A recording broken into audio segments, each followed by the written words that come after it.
मथुरा वृंदावन नगर निगम की जमीन पर अवैध कब्जे के मामलों का सरकार निपटारा करेगी। कब्जे की जमीन कब्जाधारी के पास रहेगी या फिर नगर निगम उसे कब्जा मुक्त करवाकर अपने अंडर में लेगा। लेकिन खास बात यह है कि अवैध कब्जे की जमीन पर कब्जाधारियों को मालिकाना हक प्राप्त करने का चांस दिया जाएगा।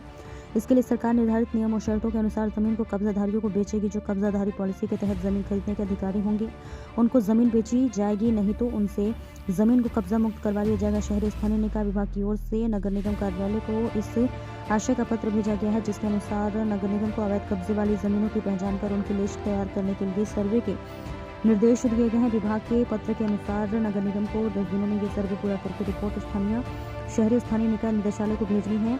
नगर निगम के चुनाव संपन्न हो चुके हैं। नगर निगम जल्द सर्वे ही कराकर नगर निगम की ऐसी जमीनों का पता लगाएगा जिन पर अवैध कब्जे किए हुए हैं। यूपी प्राइम न्यूज के लिए देखिए मथुरा से मुख्य संपादक मनोज सिरोही की रिपोर्ट।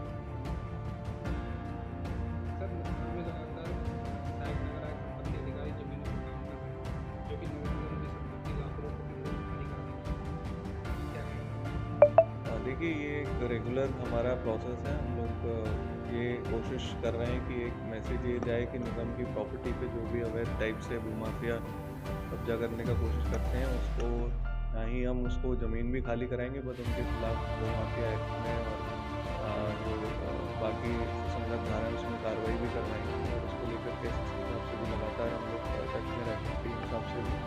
और हम इस बात का भी एश्योरेंस देते हैं कि हमारी कहीं भी ज़मीन है और कहीं भी अगर कोई शिकायतें हैं तो हमारे ऑफिस में आकर के वो शिकायतें दें। हमने एक डेडिकेटेड टीम केवल ज़मीनों के लिए एक प्रॉपर हमने सहायक नगर एक्ट केवल इसी काम के लिए डिप्यूट किए हुए हैं और वो इसको अपना काम को पूरे कमिटमेंट के साथ कर रहे हैं। और हम लोग भविष्य में भी हमारी जितनी ज़मीन है उसको खाली कराने की कोशिश करें।